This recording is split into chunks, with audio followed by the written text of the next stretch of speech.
अगर आपने हमारे चैनल को सब्सक्राइब नहीं किया है तो सब्सक्राइब ज़रूर कर लीजिए और बेल आइकन को प्रेस कर दीजिए। अस्सलाम वालेकुम मेरे दोस्तों, आपका स्वागत है नेचर्स ओन गार्डन में। आज हम देखेंगे कि एडेनियम में जो प्रॉब्लम्स आती हैं, जितनी भी प्रॉब्लम्स हैं, चाहे न्यूट्रिशन से, पेस्ट से, और हमारा एडेनियम अच्छे से ग्रोथ नहीं करता, उन सारी प्रॉब्लम्स को आज हम एड्रेस करेंगे और देखेंगे कि किस तरह हम उसे सॉल्व कर सकते हैं। अगर बात करें कि अगर एडेनियम का प्लांट देसी वैरायटी का है तो उसमें प्रॉब्लम्स कम आती हैं, और हाइब्रिड वैरायटी जो होते हैं उसमें प्रॉब्लम्स ज़्यादा आती हैं। और अगर हम अच्छी गार्डनिंग प्रैक्टिस करें तो हम अपने एडेनियम की प्रॉब्लम को 50 to 60% सॉल्व कर सकते हैं अगर हम उसे वाटरिंग का एक शेड्यूल, एक टाइमिंग कर लें और रिक्वायर्ड अमाउंट में उसे वाटरिंग करें उस प्लांट में, तो हम अपनी प्रॉब्लम्स को 50 to 60% सॉल्व कर सकते हैं। जैसे कि आप ये देख सकते हैं, मेरा एडेनियम का प्लांट है। इसमें इस समय अगर आप देखेंगे तो इसमें फ्लावरिंग भी हो रही है, न्यू ग्रोथ भी आ रही हैं, साथ में लीव्स येलो भी हो रही हैं। प्लांट को आप देखेंगे तो इसमें काफ़ी प्रॉब्लम्स हैं।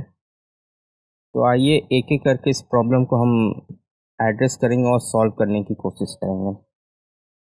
ये एडेनियम प्लांट को मॉडरेट फर्टिलाइज़र की रिक्वायरमेंट होती है। ना ही आप इसमें ज़्यादा फर्टिलाइज़र डालिए, ना ही इसमें कम फर्टिलाइज़र डालिए। एक बैलेंस फर्टिलाइज़र बहुत ज़रूरी होता है एडेनियम के लिए। और उस फर्टिलाइज़र के साथ आपको माइक्रो न्यूट्रेंट भी डालने होंगे।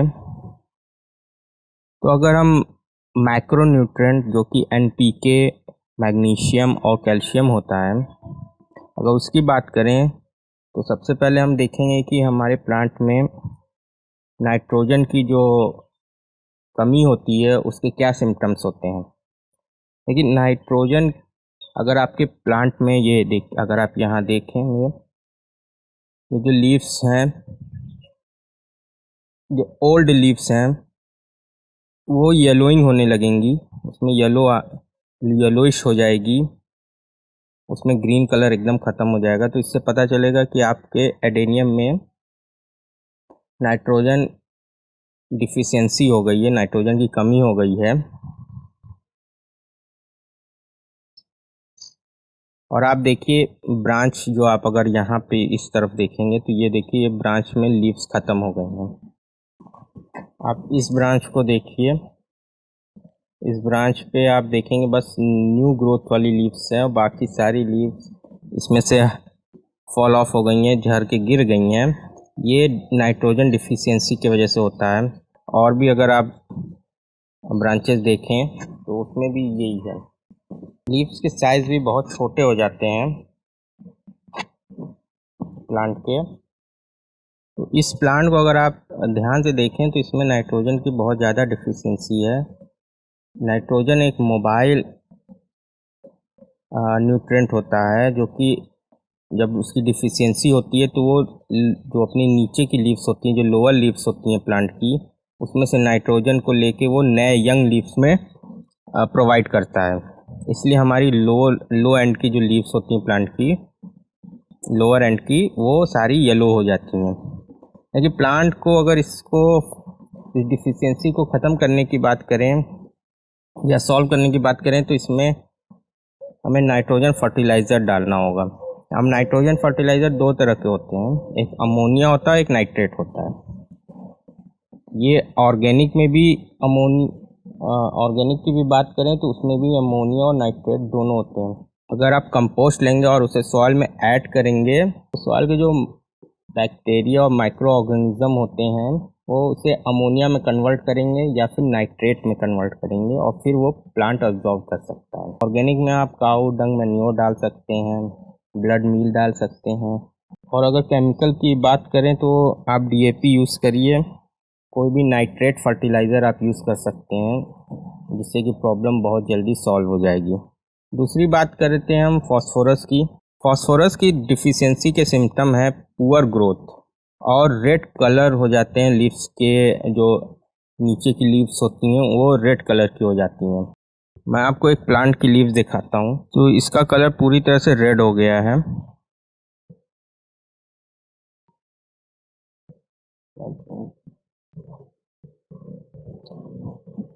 तो इसमें फॉस्फोरस की डिफिशियंसी है। ये दूसरे प्लांट की लीव है, ये एडेनियम की नहीं, मैंने आपको रेफरेंस के लिए दिखाया है। तो ये जब बहुत ज़्यादा डिफिशियंसी होगी फॉस्फोरस की तो इस तरह से रेड होंगे। अगर आपके एडेनियम में फॉस्फोरस की डिफिशियंसी कम है या स्टार्ट हुई है, अगर स्टार्ट हुई है तो आपकी ये जो लीव्स आप देखेंगे तो लीव्स के ये जो बॉर्डर है, इस बॉर्डर पे रेडनेस आने लगेगी। तो आप समझ जाइए कि आपके प्लांट को फॉस्फोरस की डिफिशियंसी है। फॉस्फोरस की डिफिशियंसी होने से प्लांट की ग्रोथ पे भी असर पड़ता है। अगर आपको अच्छा और कॉम्पैक्ट ग्रोथ चाहिए एडेनियम का तो फॉस्फोरस फर्टिलाइज़र आपको यूज़ करना होगा। अगर ऑर्गेनिक फर्टिलाइज़र की बात करें तो बोन मील सबसे बेस्ट होता है, अगर वो स्टेरलाइज हो। केमिकल की बात करें तो मोनो पोटेशियम फॉस्फेट बहुत अच्छा माना जाता है। अब हम आते हैं अपने तीसरे मैक्रोन्यूट्रेंट पे जो कि पोटेशियम है।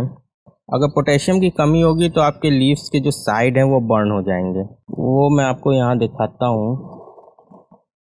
पर आप यहाँ अगर देख पा रहे होंगे तो ये जो लीव्स है, इस लीव के साइड्स बर्न हो गए हैं और इस लीव्स के भी साइड बर्न हो रहे हैं।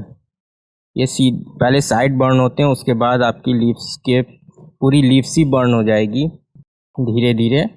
पहले नीचे की लीव्स बर्न होना स्टार्ट होंगी, फिर धीरे धीरे ये ऊपर की लीव्स होंगी। जैसे कि आप यहाँ देखिए लोअर एंड की ये लीफ पूरी तरह से बर्न हो गई है। उसके बाद आप ये देखिए ये वाली लीव्स बर्न हो रही है, अब ये भी येलो होकर बर्न हो रही है। तो इसमें पोटेशियम की भी डिफिशियंसी है। और लीव्स जब ब्राउन हो जाएंगी या बर्न हो जाएंगी तो ये धीरे से ड्रॉप आउट हो जाएंगी, ड्रॉप कर जाएंगी प्लांट से।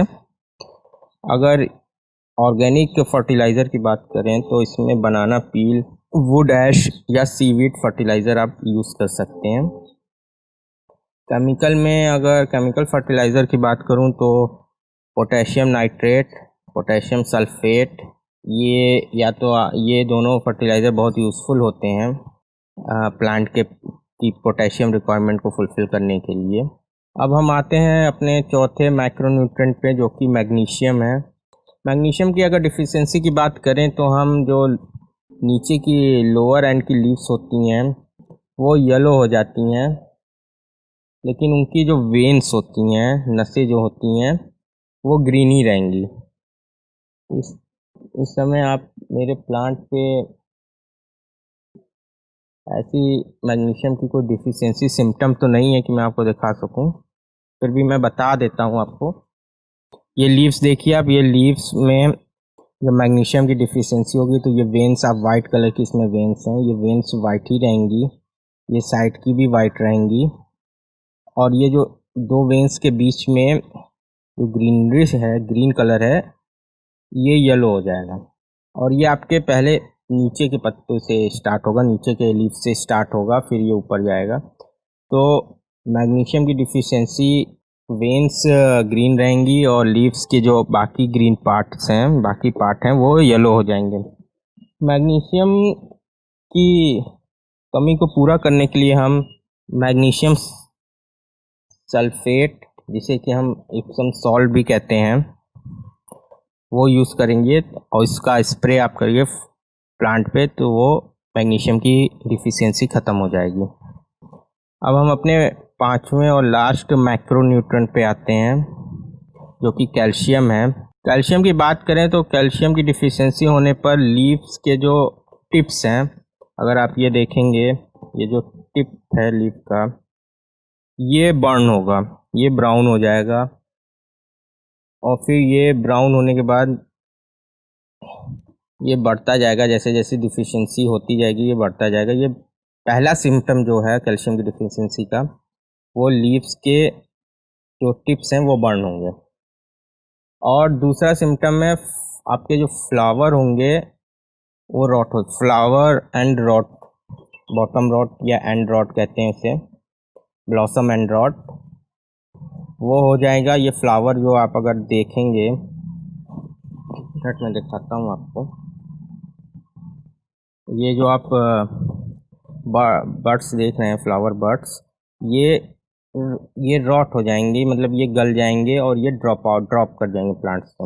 ये पूरी तरह से ओपन नहीं होंगे, जैसे कि आप दूसरे फ्लावर देखिए, ये देखिए, ये वाले फ्लावर जैसे ओपन हो गए हैं, खिल गए हैं। ये खिलेगा नहीं, ये ड्रॉप कर जाएगा। तो उससे भी आप पता लगा सकते हैं कि आपके प्लांट को कैल्शियम की कमी है। इसकी अगर डिफिशियंसी को ख़त्म करने की बात करें तो हमें ऑर्गेनिक में बात करते हैं, इसमें आप कंपोस्ट यूज़ कर सकते हैं। एक सेल अंडे के जो छिलके होते हैं, एक सेल्स, उसे यूज़ करिए। या आप चूना लाइम जिसे कहते हैं, जो कि खाने वाला चूना होता है, वो पेंट करने वाला चूना नहीं, लाइम खाने वाला चूना जो होता है, आप उसे यूज़ करिए। लेकिन प्रिकॉशन के साथ वो आपके सॉइल का पीएच बहुत ज़्यादा इंक्रीज़ कर देगा, जिससे कि जो एसिड लविंग प्लांट हैं वो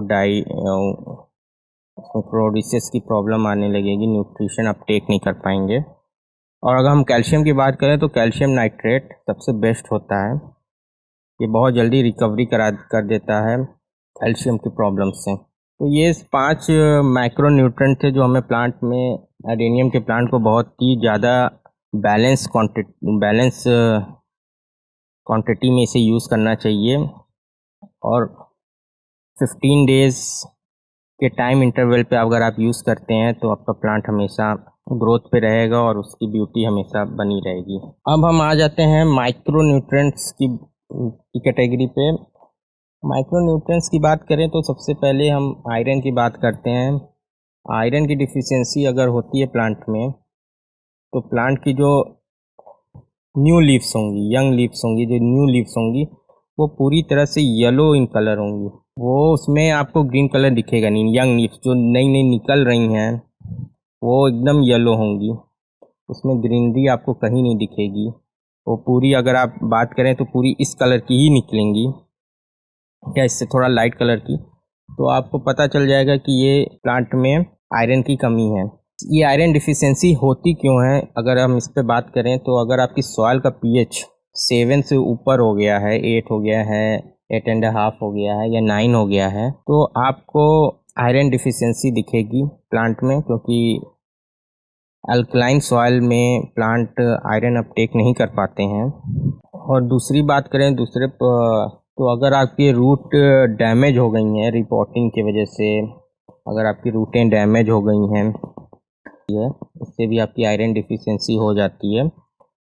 और तीसरी बात करें, तीसरे पॉइंट, तो ये है कि अगर आपकी सॉइल बहुत ही सॉगी है, वेल ड्रेन नहीं है, और इसमें वाटर लॉगिंग की प्रॉब्लम है, तब भी आयरन डिफिशियंसी आपकी हो जाती है। अगर इस डिफिशियंसी को ख़त्म करने की बात करें तो हमें क्लीटेड आयरन स्प्रे होता है, मार्केट में अवेलेबल होता है। माइक्रो न्यूट्रेंट अगर आप कहेंगे मार्केट में तो वो अवेलेबल है। वो क्लीटेड वाला लें, सिंपल ना लें, क्लीटेड वाला लेके आप इस प्लांट पे स्प्रे कर देंगे तो वो आयरन डिफिशियंसी ख़त्म हो जाएगी। अगर आप क्लीटेड इसलिए लें क्योंकि क्लीटेड और मेटल से, या जो भी सॉइल में जो भी और मेटल होते हैं, वो रिएक्ट नहीं करता है और प्लांट उसे बहुत अच्छे से ऑब्जॉर्व कर लेता है। दूसरा माइक्रो न्यूट्रेंट की बात करें तो जिंक है। जिंक डिफिशियंसी हमेशा बड़े प्लांट में होती है, जैसे कि तो प्लांट 3 साल या 4 साल पुराने होते हैं, एडेनियम की बात करूं, उसमें आपको जिंक की कमी दिखेगी। और आपने अगर अपने एडेनियम की जो सॉइल मीडिया है उसे आपने अगर चेंज नहीं किया है, बहुत साल से ये ऐसे ही उसी में लगा हुआ, तब भी जिंक की डिफिशियंसी आपको देखने को मिलेगी। आप सिम्टम्स की बात करें कि जिंक की डिफिशियंसी के सिम्टम्स क्या हैं, तो आप देखेंगे कि जो नई ग्रोथ है बहुत स्लो हो जाएगी, नए यंग लीव्स नहीं आएंगे, और इसकी ग्रोथ बहुत स्लो हो जाएगी। लीव्स के साइज़ जो हैं, आप देखें लीव्स के साइज़ जो हैं आपके, वो छोटे होने लगेंगे। अब आप इसको कैसे पॉइंट आउट करेंगे, जब आप देखिए एकदम अपने प्लांट की लोअर लीव्स को, उसके बाद उसके एक ऊपर वाली लीव्स देखिए, दोनों में आपको फ़र्क पता चलेगा। तो इससे भी आपको पता चल जाता है कि हमारे प्लांट में जिंक की कमी है। और अगर आप जिंक की ज़्यादा कमी हो गई है तो आपके लीव्स कर्ल होने लगेंगे। कर्ल होने की बात मैं करूं तो मैं आपको दिखाता हूं। लीव है, ये कर्ल होंगे, मतलब कि ये इस तरह से ही निकलेंगे, ये पूरी तरह से ओपन नहीं होंगे, ये इस तरह से कर्ल रहेंगे। तो आप समझ जाइए कि आपके प्लांट में जिंक की डिफिशियंसी है। इस तरह से ये कर्ल होंगे रहेंगे। ये देखिए, आपको ये देखो सारे लीव्स इस तरह से रहेंगे, ये पूरे ओपन नहीं होंगे इस तरह। तो आपको इससे पता चलेगा कि आपके प्लांट में जिंक की डिफिशियंसी है। इसे भी आप एक माइक्रोन्यूट्रेंट का स्प्रे इस प्लांट पे करिए जिसमें जिंक हो, और आपकी प्रॉब्लम सॉल्व हो जाएगी। तीसरा है माइक्रोन्यूट्रेंट कॉपर। कॉपर की अगर हम बात करें तो अगर आपके सॉइल मीडिया में ऑर्गेनिक मटेरियल बहुत ज़्यादा है तो वो कॉपर को सॉइल में बाइंड कर देता है और प्लांट इसे अपटेक नहीं कर पाते हैं। तो हमें अपने प्लांट को एक बैलेंस ऑर्गेनिक फर्टिलाइज़र भी एक बैलेंस क्वांटिटी में देना चाहिए। अगर सिम्टम की बात करें तो जो प्लांट के लीव्स हैं वो कप साइज़ के हो जाएंगे। जैसे कि आप ये देखेंगे ना, तो ये जिंक में तो ये इस तरह से कर्व होंगे, लेकिन कॉपर में ये कुछ इस तरह से हो जाएंगे, ये थोड़ा इस तरह से गोल हो जाएंगे, बीच से ये गोल हो जाएंगे, इस तरह से थोड़ा कप शेप के हो जाएंगे लीव्स। और फ्लावरिंग का जो साइज़ है, जैसे कि आप ये फ्लावरिंग के साइज़ अगर आप देखें में, ये फ्लावरिंग के जो साइज़ है ना, ये फ्लावर के साइज़ अगर आप देखेंगे तो ये छोटे होने लगेंगे, साइज़ इसका काफ़ी डिक्रीज़ हो जाएगा। जैसे कि एक फ्लावर बड़ा है, एक छोटा है, और फ्लावर की कलर ख़त्म हो जाएंगे। जैसे कि आप इसमें अगर आप इस समय देखेंगे फ्लावर को, तो इसमें जो इतने अच्छे कलर्स आए हैं, अगर कॉपर की कमी होगी तो ये एकदम फीके लगेंगे, इसमें इतने कलर्स नहीं आएंगे। जैसे कि आप यहाँ देखेंगे बॉर्डर पे एकदम डार्क रेड है, उसके बाद लाइट पिंक हो गया, पिंक होते होते, तो इस तरह के जो कलर्स होते हैं वो कॉपर की कमी से नहीं आए देखने को मिलेंगे आपको। डिफिशियंसी को ख़त्म करने की बात करें तो आप कॉपर फंगिसाइड यूज़ कर सकते हैं या कॉपर सल्फेट भी यूज़ कर सकते हैं, लेकिन इसकी क्वांटिटी की आपको बहुत ध्यान रखना होगा। मैं तो आपको सजेस्ट करता हूँ कि अगर आप माइक्रोन्यूट्रेंट में कॉपर भी होते हैं, अच्छे कंपनी के अगर आप माइक्रोन्यूट्रेंट लेंगे तो उसमें कॉपर भी होते हैं, तो वो यूज़ करिए, वो ज़्यादा बेटर है। अब चौथे माइक्रोन्यूट्रेंट की बात करते हैं, तो चौथे माइक्रोन्यूट्रेंट में आता है बोरॉन। बोरॉन की डिफिशियंसी और कैल्शियम की डिफिशियंसी एक ही तरह की होती है, बस इसमें बोरॉन की डिफिशियंसी में लीव्स के टिप्स ब्राउन नहीं होते, बल्कि लीव्स के बेस, आप ये कहेंगे कि ये बेस जो है लीफ का बेस जो होता है ये ब्राउन होगा। मैं आपको दिखाता हूँ, लीफ के बेस जो है ना ये ब्राउन होंगे, यहाँ ये ब्राउन होगा, टिप्स नहीं ब्राउन होगा। तो ये बेस यहाँ से ब्राउन होंगे बोरॉन की डिफिशियंसी से। और इसमें दूसरी सिम्टम की बात करें तो मैं आपको दिखाता हूँ। आप यहाँ देखेंगे अगर ये वाले फ्लावर को, तो ये फ्लावर जो हो है ना, मैं ये दिखाता हूँ, ये फ्लावर यहाँ से अगर आप देख पाएंगे, यहाँ से ये स्प्लिट हो जाएगा, ये एक तरह से पूरा ब्लूम नहीं करेगा, ये स्प्लिट हो जाएगा यहाँ से ये दो भाग में, दो पार्ट्स में अलग हो जाएगा। तो इससे आपको पता चलेगा कि आपके प्लांट में बोरॉन की डिफिशियंसी है। बोरॉन की डिफिशियंसी को ख़त्म करने के लिए आपको वही ट्रीटेड माइक्रोन्यूट्रेंट स्प्रे करना होगा अपने प्लांट पे, तो आपकी माइक्रोन्यूट्रेंट की डिफिशियंसी ख़त्म हो जाएगी। मैंने अपने इस प्लांट पे काफ़ी दिनों से कोई फर्टिलाइज़र या कोई माइक्रोन्यूट्रेंट यूज़ नहीं किया है। मैं चाहता था कि एक वीडियो आप लोग के साथ शेयर करें जिसमें कि आपको लाइव प्लांट पे बताया जा सके कि डिफिशियंसी कैसे होती हैं, क्या होती हैं। इसमें अगर इस प्लांट की बात करें तो इसमें नाइट्रोजन की भी डिफिशियंसी है, पोटेशियम की भी है और फास्फोरस की भी है। कुछ लीव्स इसकी आपको दिख नहीं रही होंगी, कुछ लीव्स यहाँ की इस पे रेडनेस आ रही है। तो ये थे हमारे न्यूट्रिएंट के रिलेटेड एडेनियम केयर, कैसे हम अपने एडेनियम को न्यूट्रिशन प्रोवाइड करें। अब हम नेक्स्ट वीडियो में एडेनियम पे जो पेस्ट अटैक होते हैं उसके बारे में बात करेंगे। ये वीडियो बहुत लंबी हो जाएगी, इसलिए हम इसे यहीं पे एंड करते हैं। होप आपको आज एडेनियम के बारे में काफ़ी इन्फॉर्मेशन मिली होगी। अगर वीडियो अच्छी लगी हो तो इसे लाइक, शेयर एंड सब्सक्राइब करिए। मिलते हैं नेक्स्ट वीडियो में, तब तक के लिए गुड बाय।